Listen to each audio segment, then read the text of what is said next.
नमस्कार, जय हिंद, वंदे मातरम। दोस्तों, स्वागत है आप सभी का गुरुजी वर्ल्ड एग्जाम स्टडी प्लेटफॉर्म में। दोस्तों, आज की है वीडियो सामान्य ज्ञान के आधारित 30 क्वेश्चंस जबरदस्त रहेंगे। याद रखिएगा, जीके जीएस के टॉप 30 क्वेश्चंस वो लिए हैं जो एग्जाम में ट्रेंड कर सकते हैं, क्योंकि मानचित्र से हर क्वेश्चन को समझाएंगे और पूरी तरीके से एनसीईआरटी बेस्ड क्वेश्चंस होंगे।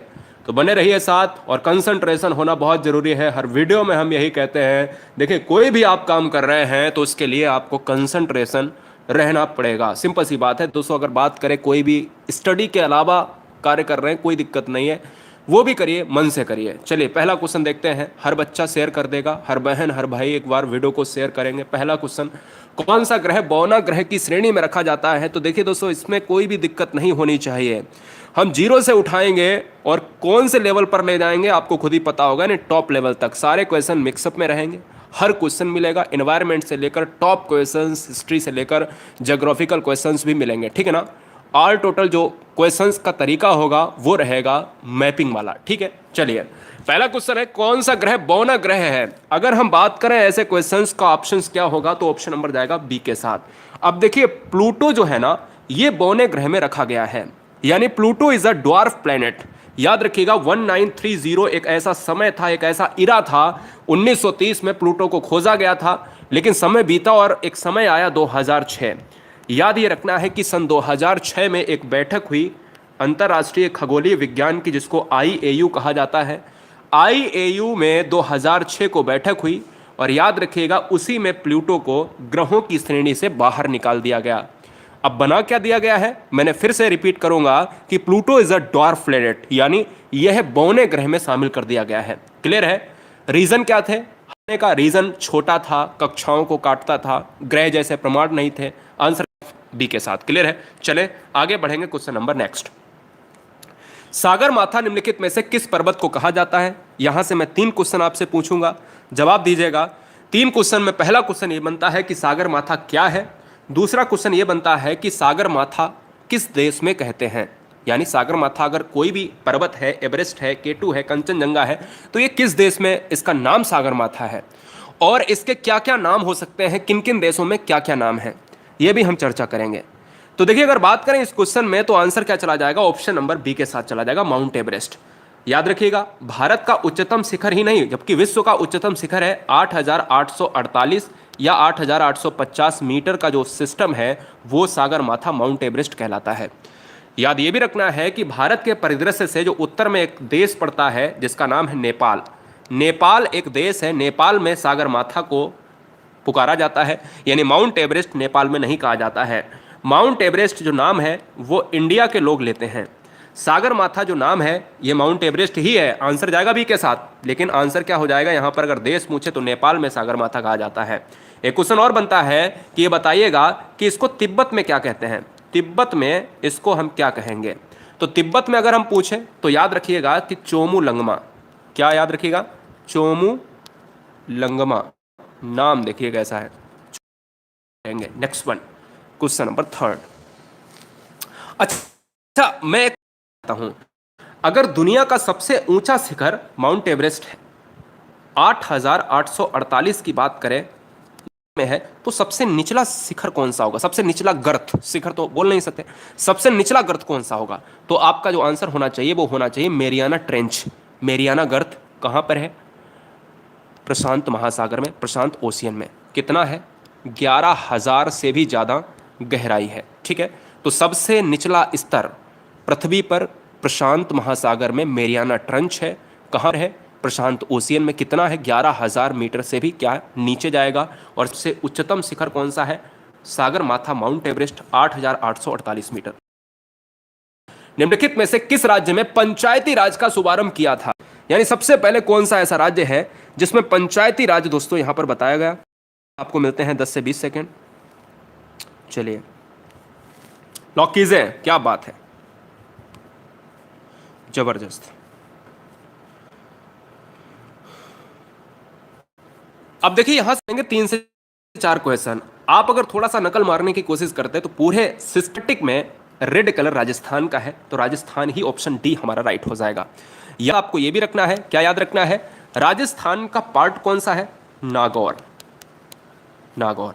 अगर थोड़ा सा कठिन क्वेश्चन अगर मैं ये कर दूं कि ये बताइएगा पंचायती राज को सबसे पहले किस प्रधानमंत्री ने लागू किया था, तो हवा टाइट हो जाएगी बहुत सारे बच्चों की। तो बताना चाहेंगे, सिंपल क्वेश्चन है, राजस्थान के नागौर,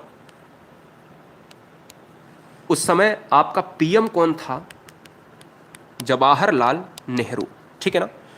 जवाहरलाल नेहरू ने राजस्थान के नागौर जिले से, समय याद रखो, बहुत बार पूछा जाता है, महात्मा गांधी का दिन चुना था 2 अक्टूबर, पूरी तिथि 1959 को पंचायती राज व्यवस्था लागू की है। ऑप्शन जाएगा डी के साथ। क्लियर है? आगे बढ़ेंगे क्वेश्चन नंबर 4। पौधे के किस भाग से हल्दी यानी टर्मेरिक प्राप्त होता है? जरा जवाब दीजिएगा, पौधे के किस भाग से टर्मेरिक प्राप्त होता है? उम्दा प्रश्न है, जवाब दीजिएगा। क्या बात है। देखिए, अगर कोई भी पौधा है तो पौधा अगर है तो वो तो या तो फिर क्या होगा, या तो वो जड़ से अपने फल को देगा, या तो वो से देगा, स्टेम से देगा, ठीक है ना। और स्टेम से देगा, स्टेम का मतलब होता है तना, और स्टेम से देगा तो ऊपर वाले पार्ट में लगेगा, और जड़ से देगा तो वो पृथ्वी के अंदरी भागों से उत्पन्न होगा। लेकिन हल्दी जो होती है वो हमेशा याद रखिएगा जड़ से प्राप्त होती है, तो वो ऑप्शन नंबर किसके साथ? सी के साथ जाएगा या नहीं जाएगा? देखिए, तना हम नहीं मार सकते, जो रूट होता है, एनसीईआरटी बुक यही कहती है कि हमेशा पौधे का जो हल्दी वाला भाग है वो हमेशा क्या है? जड़ माना जाता है। बहुत सारी किताबों में क्या है? स्टेम लिया जाता है, लेकिन हमें एनसीईआरटी फॉलो करना है, तो ऑप्शन नंबर हम लॉक करेंगे। क्लियर है? चलें आगे, बताइए। आगे चलेंगे, क्वेश्चन नंबर 5 से बनेंगे 2 क्वेश्चन। एक तो क्वेश्चन ये बनेगा कि समुद्र में सर्वाधिक कचरा फैलाने में एक भारतीय नदी है, इंडियन रिवर है, सबसे पहला स्थान दिया। जरा हमें जवाब दीजिएगा कि पहला स्थान किस नदी को दिया गया है जो सबसे ज्यादा कचरे के लिए प्रसिद्ध है? कचरे के लिए सबसे ज्यादा प्रसिद्ध है, बताना है। बहुत अच्छा गाइस, क्या बात है, उड़ा दीजिएगा, क्या बात है, जबरदस्त। तो दोस्तों, अगर बात करें यहाँ पर, हर बहन हर भाई ने क्वेश्चंस को करने की कोशिश करी है, बहुत सारे बच्चे गलत भी कर रहे हैं, तो कोई दिक्कत नहीं है, आंसर हो जाएगा ऑप्शन नंबर 1 के साथ। आपने देखा होगा बहुत सारी योजनाएं हैं, जैसे अगर हम बात करें नमामि गंगे, नमामि गंगे जो है योजना जो है चल रही है। रियलिटी क्या है? रियलिटी दोस्तों कुछ भी नहीं है। नमामि गंगे योजना चलाई तो जा रही है, लेकिन स्तर पर कोई वर्क नहीं हो रहा है।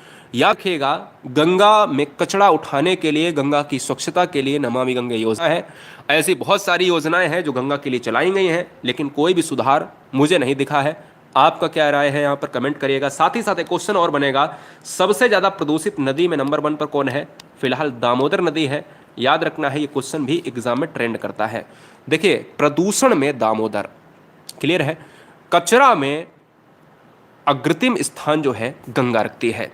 गंगा की बात करें, 25x25 जो आपका रेंज है किलोमीटर में, ये भारत में इसका पैमाना है। आगे बढ़ेंगे, क्वेश्चन नंबर 6। विश्व का सबसे बड़ा कार्बन उत्सर्जन देश कौन सा है? जरा लॉक कीजिए। विश्व में सबसे बड़ा कार्बन उत्सर्जन देश कौन सा है? Question number 6, option A America, B China, Russia, Bharat. देखिए दोस्तों, अगर इस क्वेश्चन का आंसर आप मारना चाहते हो तो आंसर जाएगा बी के साथ। ऑप्शन हमारा बी राइट हो जाएगा। चाइना की बात करें तो पॉपुलेशन में क्या है? पॉपुलेशन में नंबर 1 है। इलेक्ट्रॉनिक प्रोडक्ट में क्या है? नंबर 1 है। गेहूं के उत्पादन में, यानी गेहूं यानी व्हीट, और चावल के उत्पादन में नंबर 1 है। याद रखिएगा, बहुत सारी चीज़ों में चाइना नंबर 1 है। और एक चीज़ और बताना चाहेंगे, हर बच्चे को पता है कोरोना फैलाने में भी बन रहा था, लेकिन इस समय इंडिया का ग्राफ नंबर 1 है। क्लियर है? कोरोना की बात करें, मैं बार बार आपसे बोलता हूं कि कोरोना से क्वेश्चंस आएंगे। कोरोना की बात करें तो कोरोना जो इफेक्ट करता है, भारतीय जो परिदृश्य से देखा जाए, जलवायु कारक इस समय जो है ज़्यादा से ज़्यादा क्या है, पूरी तरीके से निकल कर आ रहे हैं सामने, इसलिए कोरोना का स्ट्रेन बढ़ रहा है। साथ ही साथ आपको बताना चाहेंगे, जो मनुष्य है, मनुष्य का कौन सा अंग डैमेज हो जाता है, तो आपको याद रखना है मनुष्य का लंग्स जो है डैमेज हो जाता है। आंसर जाएगा ऑप्शन नंबर बी के साथ। आगे बढ़ेंगे, क्वेश्चन नंबर 7।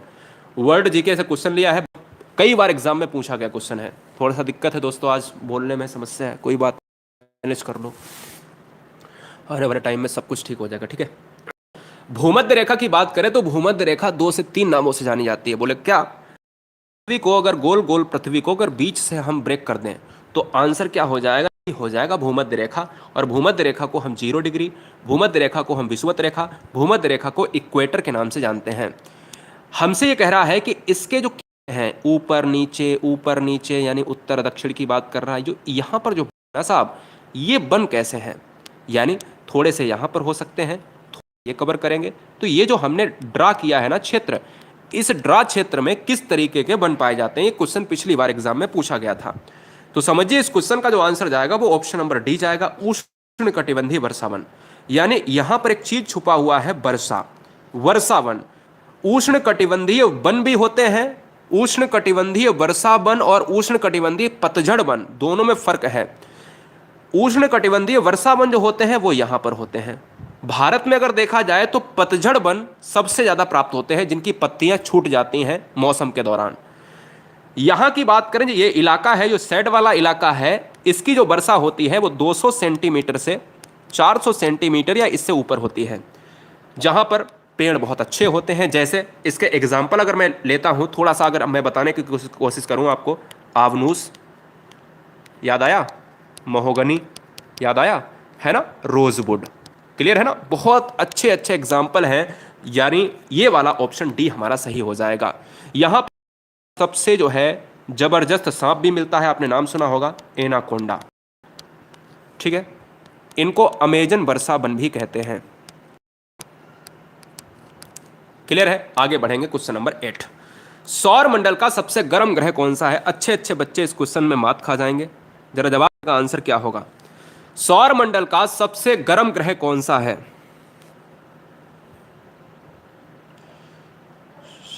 पगला गए हो का संदीप? गुड मॉर्निंग सर जी कर रहा हूँ, मतलब का थाईलैंड में हो, या थाईलैंड में भी यार नहीं होगा यार सुबह सुबह, है ना, चलो कोई बात नहीं।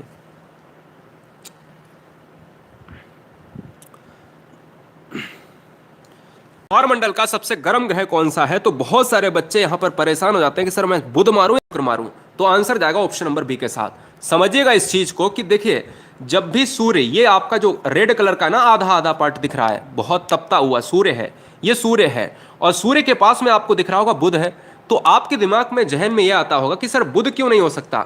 भाई सूर्य के सबसे पास में तो बुध है, और ये शुक्र जो है ना ये पृथ्वी के सबसे पास में है, तो फिर क्यों गर्म हुआ? तो इसलिए गर्म हुआ गाइज, क्योंकि इससे जो ऊर्जा प्राप्त होती है, सूर्य से जो शुक्र को ऊर्जा प्राप्त होती है, वो पूरी तरीके से बाहर नहीं निकलती है। दूसरा रीजन ये है कि शुक्र में कार्बन डाइऑक्साइड की मात्रा ज्यादा होती है, ठीक है ना।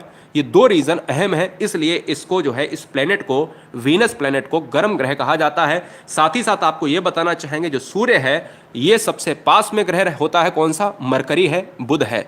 अगर मैं छोटा सा क्वेश्चन आपसे ये पूछ दूं, ये बताइएगा कि सूर्य का सबसे तेजी से चक्कर कौन लगाता है? तो आंसर होगा बुध।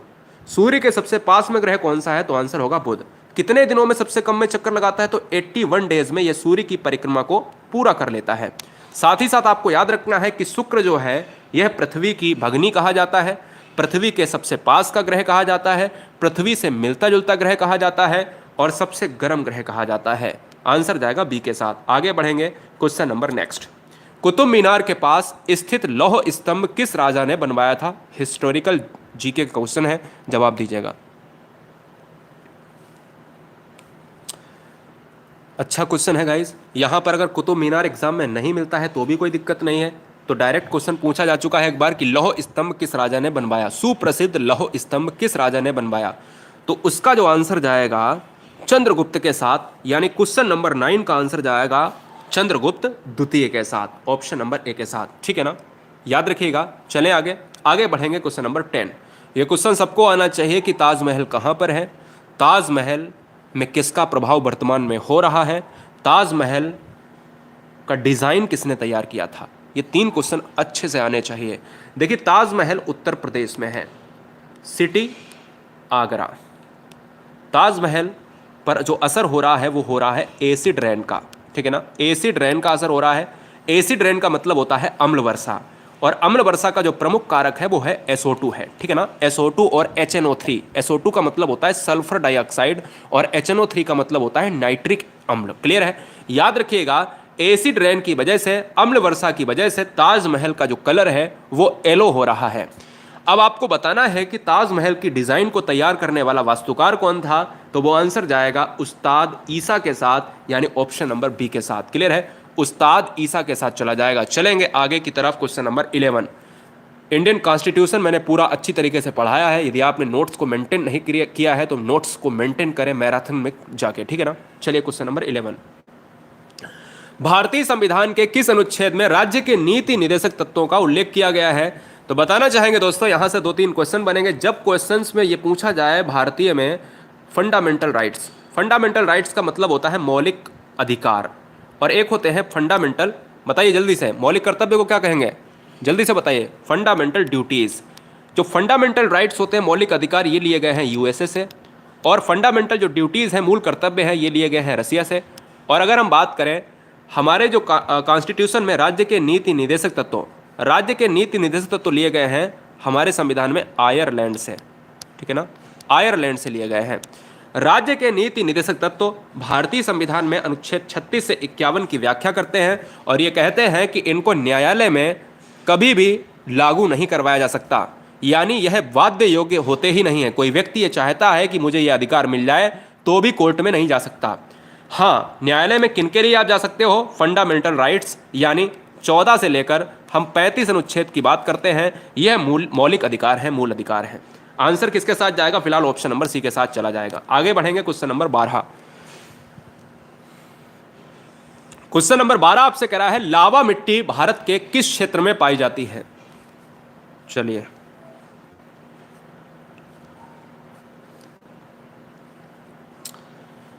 देखिए अच्छे से पढ़िएगा, जितना पढ़िए सॉलिड पढ़िए, बिल्कुल बिल्कुल मत पढ़िएगा जो कार्य करे, जब मन नहीं लगे तो पढ़ना नहीं चाहिए।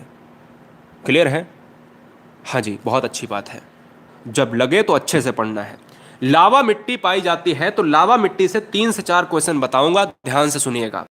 ऑप्शन जाएगा फिलहाल सी के साथ मालवा पठार। मालवा पठार कल को क्वेश्चन घुमा के ऐसे भी पूछ सकता है कि मालवा पठार का निर्माण किस मिट्टी से हुआ है, तो आंसर होगा ब्लैक सॉइल।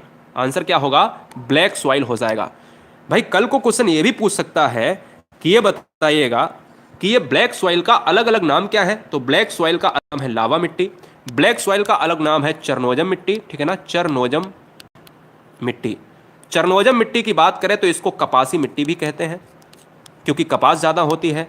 और अगर कल को क्वेश्चन ये भी पूछ दिया जाए कि मालवा पठार का निर्माण काली मिट्टी से हुआ है, ये काली ऑप्शन में ना आए, लावा ऑप्शन में ना आए, तो फिर क्या मारोगे? तो वहां पर ज्वालामुखी एक ऑप्शन होगा, क्योंकि काली मिट्टी का निर्माण जो हुआ है वो ज्वालामुखी से, वल्केनोज के उद्भवन से हुआ है, ठीक है। तो आंसर क्या चला जाएगा? ऑप्शन नंबर सी के साथ चला जाएगा। लावा मिट्टी या काली मिट्टी में क्या होता है? सबसे ज्यादा कपास होता है। कपास कहां पर होता है? महाराष्ट्र और गुजरात में सबसे ज्यादा। आगे बढ़ेंगे, क्वेश्चन नंबर 13। जब भारत के राष्ट्रपति और उपराष्ट्रपति यानी प्रेसिडेंट एंड वाइस प्रेसिडेंट दोनों के पद खाली हैं, तो उनका काम कौन करेगा? जवाब दीजिएगा, आंसर क्या होगा?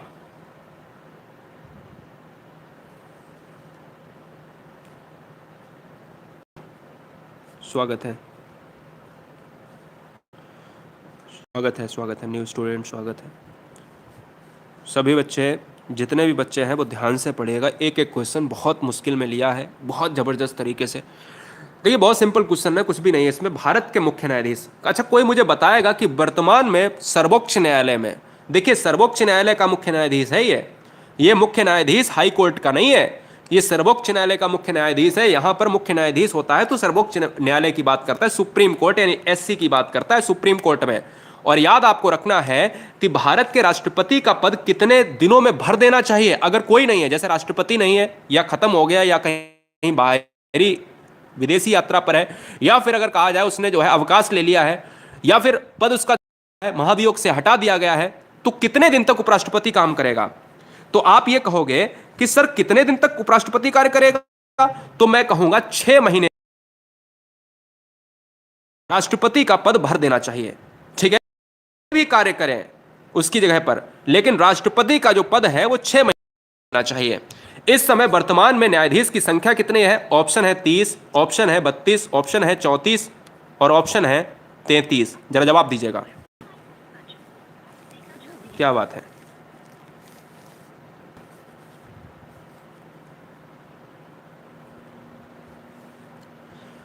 तो भारत के न्यायाधीशों की संख्या अभी 33 से बढ़ाकर कितनी कर दी गई है? 31 पहले थी, ठीक है ना। 31 से बढ़ाकर कितनी कर दी गई है? 34 कर दी गई है। कितनी कर दी गई है? 34 कर दी गई है, जिसमें क्या होंगे 33+1 ये होंगे मुख्य न्यायाधीश, यानी ये होंगे मुख्य न्यायाधीश और ये होंगे 33 अन्य न्यायाधीश। आगे बढ़ेंगे क्वेश्चन नंबर 14। कार्बन टेट्राक्लोराइड के उद्भासन से मनुष्यों को क्या हो जाता है?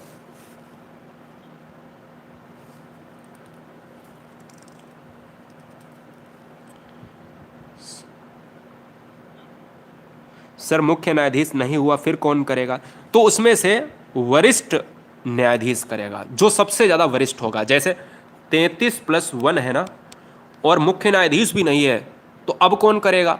तो यहां पर जो 33 है ना, इसमें सबसे वरिष्ठ होंगे। अब इसमें से तो कम होंगे नहीं कभी, ऐसा तो सिचुएशन आया नहीं, यहीं तक सिचुएशन सॉल्व हो गई है ना। ये आपको याद रखना है। कार्बन टेट्राक्लोराइड के उद्भासन से मनुष्य को कौन सा रोग हो जाता है? तो यकृत का कैंसर हो जाता है। जो लीवर कैंसर है ना, लीवर के फंक्शन को क्या हो जाता है? पूरी तरीके से डैमेज कर देता है। क्लियर है? ऑप्शन नंबर जाएगा ए के साथ। अच्छा ये बताइएगा, जो कैंसर होता है इसके अध्ययन को हम क्या कहते हैं? कोई मुझे बताएगा कैंसर के अध्ययन को हम क्या कहेंगे? कैंसर के अध्ययन को हम क्या कहेंगे? जवाब दीजिएगा।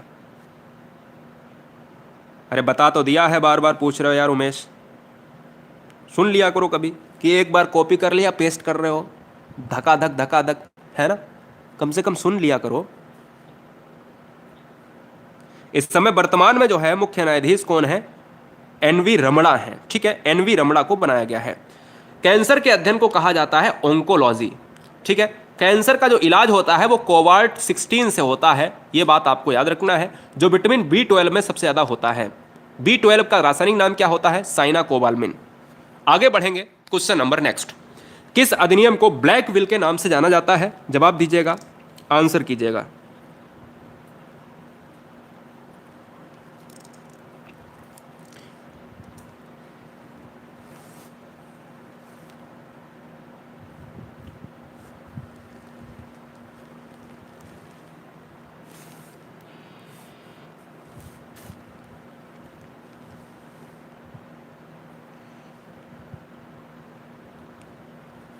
किस अधिनियम को ब्लैक विल के नाम से जाना जाता है? तो आपको याद रखना है, ब्लैक विल का मतलब होता है कि काला कानून। ठीक है, काला कानून का मतलब है कि द रेगुलेटिंग एक्ट हम कह सकते हैं, या रॉलेट एक्ट।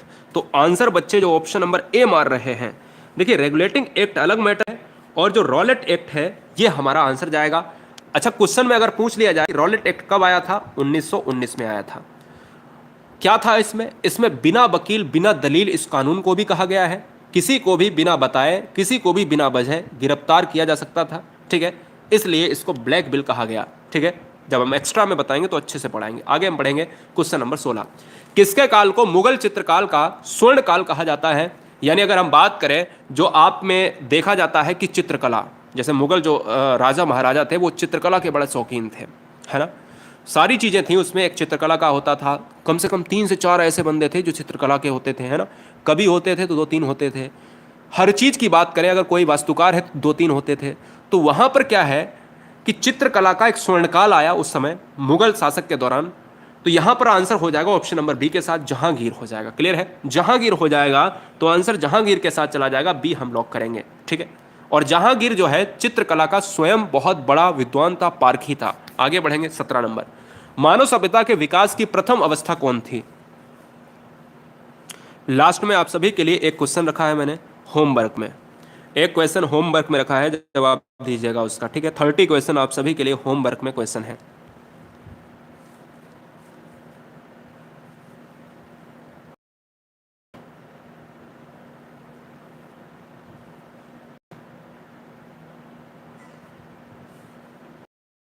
मानव सभ्यता के विकास की प्रथम अवस्था कौन सी थी? तो आंसर चला जाएगा की अवस्था। देखिए, जिस समय मनुष्य का विकास हुआ तो उस समय उसने पत्थरों के द्वारा औजार बनाए और पत्थरों से समझकर उसने ये देखा कि भाई भूख मिटाना है, और भूख मिटाने के लिए उसने अपने भोजन के लिए शिकार किया। और सबसे पहली जो अवस्था होती है भूख मिटाना, रहने के लिए उसके पास कपड़े नहीं थे, लेकिन क्या है, भूख उसके लिए बहुत इंपॉर्टेंट थी, तभी तो वो आगे की चीजों को भाई प्रयास करके प्राप्त करेगा। तो आंसर हमारा ऑप्शन नंबर ए चला जाएगा। आगे बढ़े, क्वेश्चन नंबर 18, यूनेस्को का मुख्यालय कहां पर है? जवाब दीजिएगा, वेरी वेरी मोस्ट इंपॉर्टेंट, बहुत सिंपल प्रश्न है। यूनेस्को का मुख्यालय कहां पर है? तो इस क्वेश्चन का जो राइट आंसर चला जाएगा वो पेरिस के साथ चला जाएगा, ऑप्शन नंबर ए के साथ। अगर हम नाटो का पूछ लेते तो जल्दी से बताइएगा, नाटो का मुख्यालय कहां पर है? नाटो का मुख्यालय है ब्रुसेल्स में, ब्रुसेल्स में है, ठीक है ना। ब्रुसेल्स कहां पर है? बेल्जियम की बात करेगा। और साथ ही साथ आपको याद रखना है कि जैसे अगर हमने बात करी WTO क्या है, वर्ल्ड ट्रेड ऑर्गेनाइजेशन है, WMO क्या है, मैं बार बार बताता हूं, मौसम संगठन है, हेल्थ ऑर्गेनाइजेशन, ये सभी मुख्यालय कहां पर है? जिनेवा में है।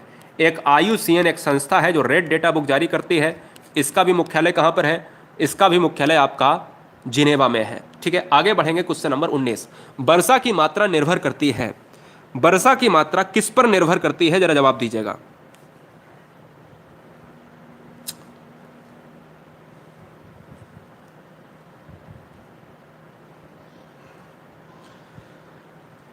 पूरे साल का करंट अफेयर प्लस पूरा GS सेक्शन कवर करने के लिए विद मैप के साथ सब्सक्राइब करें गुरुजी वर्ल्ड। वर्षा की मात्रा जो निर्भर करेगी, सबसे पहला पॉइंट ये आता है कि वर्षा को जो मापते हैं वो हम किस मापक यंत्र से मापते हैं? तो आंसर होगा रेन गेज, ठीक है। रेन गेज के द्वारा हम मापते हैं। जब हम वर्षा की आर्द्रता को मापते हैं तो हम किससे मापेंगे? तो याद रखिएगा, हाइग्रोमीटर। क्या? हाइग्रोमीटर से हम आर्द्रता को मापते हैं। जब हम वर्षा की मात्रा निर्भर होने की बात करते हैं तो याद रखना है कि वायुमंडल में अगर नमी नहीं है तो वर्षा नहीं होगी। वायुमंडल में नमी के आधार पर ही वर्षा का उत्सर्जन होता है, वर्षा का आगमन होता है। आंसर जाएगा ऑप्शन नंबर बी के साथ। भारतीय परिदृश्य से अगर हम बात करें तो ये बताइएगा कि भारत में, ध्यान दीजिएगा कि अगर भारतीय परिदृश्य से अगर हम बात करें तो ये आपको बताना है कि भारत में जो सबसे पहले मानसून आता है वो कब आता है। तो आपको याद रखना है 5 से 10 जून के अंतर्गत, यानी जून के पहले सप्ताह में केरल से टकराता है। केरल का जो पार्ट है वो दोस्तों कोरोमंडल कहा जाता है। क्या? जल्दी से बताइए, ऑप्शन नंबर क्या हो जाएंगे? केरल सही हो जाएगा जब आपके राज्य की बात करें। फिलहाल ऑप्शन नंबर जाएगा बी के साथ। आगे बढ़ेंगे, क्वेश्चन नंबर 20। काहे परेशान हो, वही लेवल है, चेक तो करो।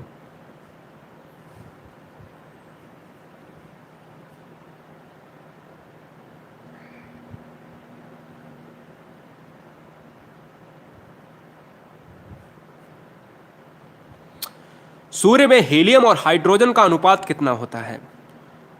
तो ध्यान दीजिएगा 31। क्या बात है, 31 का मतलब है बच्चे कहना ये चाहते हैं कि सर 3:1 है ना, क्लियर है ना? तो बिल्कुल राइट है आंसर, ऑप्शन नंबर जाएगा बी के साथ। एक्चुअल में अगर परसेंटेज में पूछा जाए तो देखिए सूर्य ये है, और सूर्य की अगर हम बात करते हैं तो आप याद रखिएगा ये सूर्य जो है ये क्या है? ये दोस्तों आग का गोला है। और सूर्य अगर क्या है, अगर कोई पूछे तो आप बताइएगा तारा है। सबसे समीप तारा कौन सा है? तो दोस्तों सूर्य ही सबसे समीप तारा है पृथ्वी के, याद रखना है। ये तारा कौन है? सूर्य है। सबसे समीप कौन है? सूर्य तारा है। याद रखिएगा, बहुत इंपॉर्टेंट क्वेश्चन है, कई बार बच्चे गलत करने की कोशिश करते हैं। और आपको याद रखना है कि इस सूर्य में क्या, इस सूर्य में 71% जो होता है वो होता है क्या? हाइड्रोजन होता है। और 26% क्या होता है? वो होता है हीलियम होता है, ठीक है। बाद बाकी जो बचा हुआ है वो अन्य तत्व होते हैं। जब परसेंटेज में पूछे तो आपका ये क्राइटेरिया रहना चाहिए 71 और 26%। जब आपका अनुपात में पूछे तो 30 यानी 3 अनुपात जो है 1 होना चाहिए, ठीक है ना। 31 नहीं होना चाहिए, नहीं तो आप जो है मुख्य न्यायाधीश को याद कर लो, ठीक है। याद रखिएगा, तो ऑप्शन नंबर क्या हो जाएगा? बी के साथ।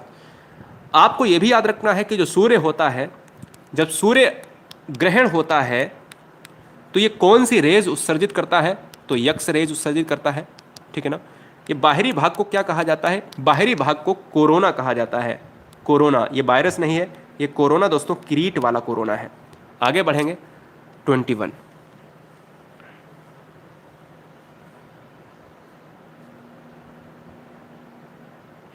ये बिल्कुल बढ़िया क्वेश्चन है। जतिन ने क्वेश्चन बताया है, ये बताया है कि जो सूर्य है ना,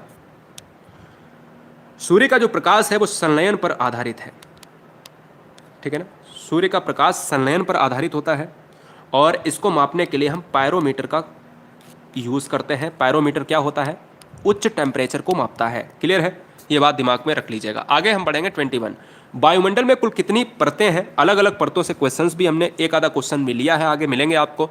21 से 30 तक बहुत अच्छी तरीके से वीडियो वॉच करेंगे, 10 क्वेश्चन मिलेंगे और बहुत बेहतरीन क्वेश्चन मिलेंगे। लास्ट में आप सभी के लिए 30 जो क्वेश्चन होगा वो आपके लिए लिया है होमवर्क के लिए। सभी बच्चे लाइक करें एक बार वीडियो को। वायुमंडल में कितनी अलग अलग परतें हैं, तो आंसर जाएगा 5 के साथ। क्षोभ मंडल, समताप मंडल, मध्य मंडल, ताप मंडल और बाह्यमंडल। ठीक है ना, बाह्यमंडल क्या हो जाएगा, ये 4 और ये 5। सबसे निचली परत कौन सी है पृथ्वी से, क्षोभ मंडल जिसको इंग्लिश में कहते हैं ट्रोपोस्फियर। दूसरी समताप मंडल जिसको इंग्लिश में कहते हैं स्ट्रेटोस्फियर, है ना, ऐसे मीजोस्फियर है। तो इस तरीके से परतों को हमने बांटा है। तो आंसर क्या चला जाएगा, ऑप्शन नंबर सी के साथ चला जाएगा। क्षोभ मंडल में क्या होती हैं, सारी वर्षा संबंधी जो परिवर्तन है, मौसम संबंधी जो परिवर्तन है यहाँ पर हो जाता है। टेम्परेचर संबंधी जो परिवर्तन है वो यहाँ पर हो जाता है। ओला तूफान यहाँ पर हो जाता है ना। तो ये चीज़ें आपको जाननी है। Question number 22।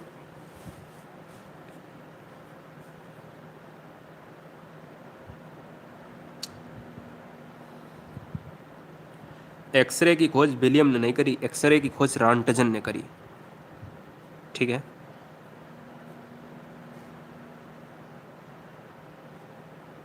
इकोनॉमी की क्लास जो है, इकोनॉमिक्स की जो है क्लास आएगी, अर्थव्यवस्था की क्लास आएगी।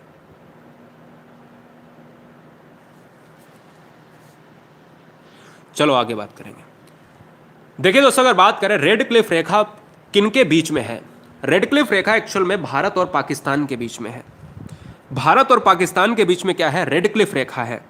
आप सभी को हम बताना चाहेंगे कि जो रेड क्लिफ रेखा है ना, ये कब जो है इसको लॉन्च करा गया, स्थापित करी गई है 17 अगस्त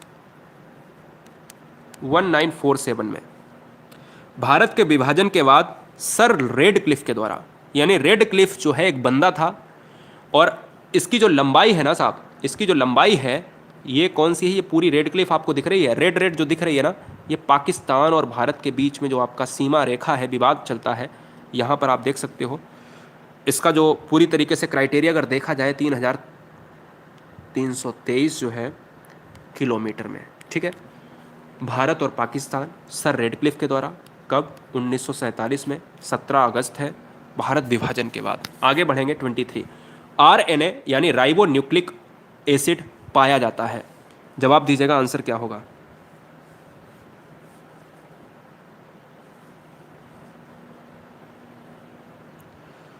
सभी बच्चे चैनल को सब्सक्राइब कर ले। गुरुजी वर्ल्ड एग्जाम स्टडी पर मिलियंस बच्चे हैं, मतलब लाखों बच्चे, कुछ तो बेहतर होगा यहाँ पर।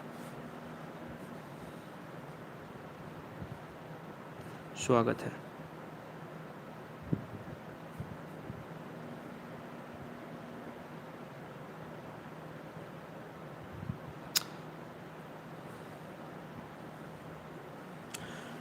तो आरएनए की बात करें तो दोस्तों यहां पर जो राइट आंसर जाएगा वो किसके साथ, कोशिका द्रव्य के साथ जो बच्चे मार रहे हैं। क्या भैया, कोशिका अगर द्रव्य के साथ 23 आप आंसर अगर मार रहे हैं तो बिल्कुल क्या है, सटीक आंसर है। अगर ऊर्जा ग्रह की बात करें तो आंसर जाता है माइट्रोकाइंडिया के साथ। आगे बढ़ेंगे, क्वेश्चन नंबर 24।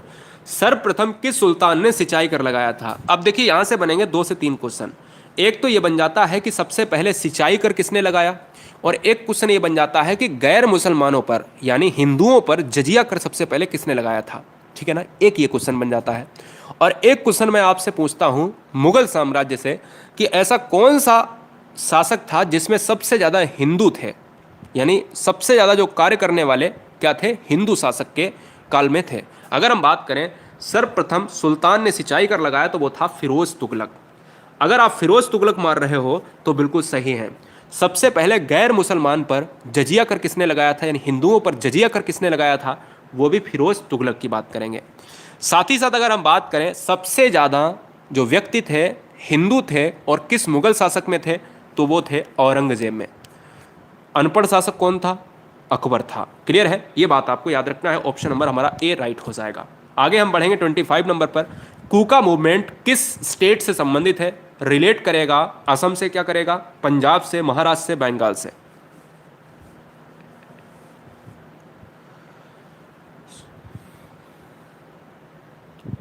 ईमानदारी से सभी बच्चे, हर बहन हर भाई चैनल को लाइक वाइक जरूर कर दें। मोटिवेशन मिलता है, लोग आते हैं, इंडिया का हर टीचर विजिट करता है गुरुजी वर्ल्ड एग्जाम स्टडी पर कि क्या बच्चे पढ़ रहे हैं, क्या टीचर पढ़ा रहा है ना।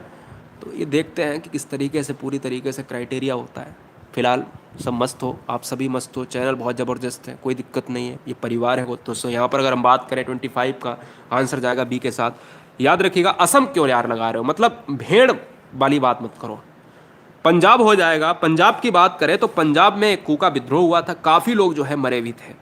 हम आपको बताना चाहेंगे, समय एक था 1871 की बात थी, 1871 और 72 की बात थी। पंजाब में कूका यानी नामधारी सिखों के द्वारा, ये जो कूका आंदोलन है सिख लोगों के द्वारा एक आंदोलन था, एक सशस्त्र विद्रोह जिसको हम कह सकते हैं, अंग्रेजों द्वारा गायों की हत्या को बढ़ावा देने के विरोध में किया था। याद रखिएगा, जो अंग्रेज थे वो गायों की हत्या कर रहे थे और इसके विरोध में क्या था, कूका आंदोलन था। कहाँ हुआ था, पंजाब में हुआ था। क्लियर है, बहुत इंपॉर्टेंट है। और काफ़ी लोग जो है इसमें 66 लोग जो है शहीद हो गए थे। आगे बढ़ेंगे, क्वेश्चन नंबर 26। वायुमंडल लिखा है यहाँ पर, ठीक है, वायुमंडल कर लेना। वायुमंडल के किस परत में उल्का पिंड नष्ट होते हैं? वायुमंडल के किस परत में उल्का पिंड नष्ट होते हैं, जरा जवाब दीजिएगा।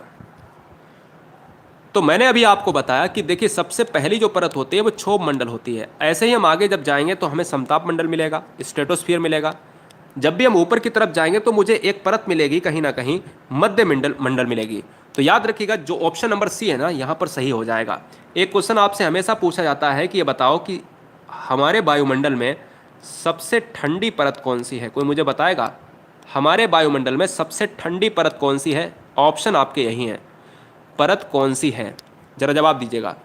ऑप्शन आपके यही हैं, सबसे ठंडी परत वायुमंडल की कौन सी है?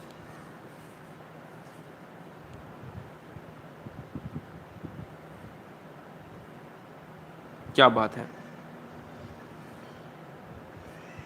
बिल्कुल सही बात। देखिए, सबसे ठंडी परत अगर पूछा जाता है तो देखिए, जब भी हम ऊपर जाते हैं ना परतों में, तो जब हम ऊपर जाते हैं तो टेम्परेचर माइनस में होता है और सबसे ठंडी परत होती है मध्यमंडल। देखिए, उल्का पिंड क्या होते हैं, जिस समय हम छत पर लेटे होते हैं, चादरा बिछा के, कुछ भी बिछा के, आप जब गद्दा बिछा के लेटते हो ना गर्मियों में, कभी लेटा तो होगा ही ना।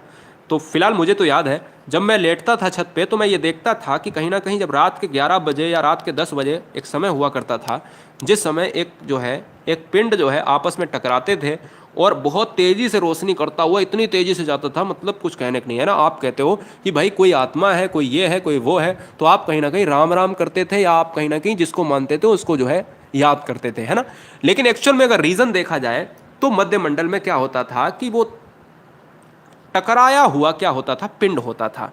मध्य मंडल अगर ना होता तो दोस्तों आप छत पे लेटे होते ना तो बिल्कुल स्वाहा हो जाते। रियलिटी है ये कि अगर पृथ्वी पर आ जाता तो आप खत्म हो जाते, सब खत्म हो जाता, और कितना नुकसान होता ये तो वो जाने, यानी पिंड जाने वो कितना बड़ा है। ठीक है, तो मध्य मंडल इसीलिए दोस्तों है यहाँ पर कि वो जो भी होगा पिंड वो यहाँ पर खत्म हो जाएगा, राख हो जाएगा। तो आप तो सुरक्षित हो गए ना नीचे। आंसर जाएगा ऑप्शन नंबर सी के साथ 27। अकबर एवं महाराणा प्रताप के बीच प्रसिद्ध हल्दी घाटी का युद्ध लड़ा गया था।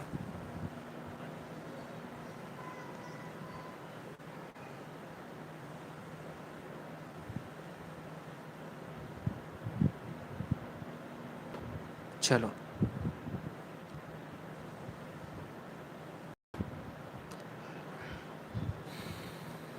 क्या बात है। 30वां क्वेश्चन आपके लिए लिया है, बिना ऑप्शन का है, बहुत ध्यान से करना है।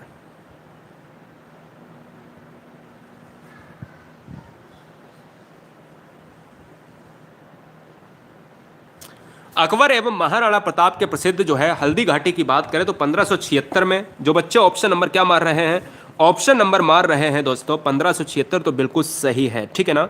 The battle of Haldi Ghati was a battle fought on 1576 between Calvary and supporting the Rana of Mewar, Maharana Pratap. Option number चला जाएगा डी के साथ। आगे बढ़ेंगे, क्वेश्चन नंबर 28। तो आप सभी समझते हो कि जो बेटवीन जो युद्ध था वो महाराणा प्रताप बेटवीन किनके बीच में, मुगल एम्परर अकबर। और इसको लेड कौन कर रहा था, लेड कौन कर रहा था, मतलब इसको जो है पूरी तरीके से देख रेख में किसके हो रहा था, मान सिंह, ठीक है ना। कभी कभी ऑप्शंस में अकबर नहीं देता है तो मान सिंह भी आएगा। आगे बढ़ेंगे, क्वेश्चन नंबर 28। सुएज नहर किस किस को जोड़ती है? तो याद रखना है कि जो सुएज नहर है वो गाइस जोड़ती है लाल सागर और भूमध्य सागर।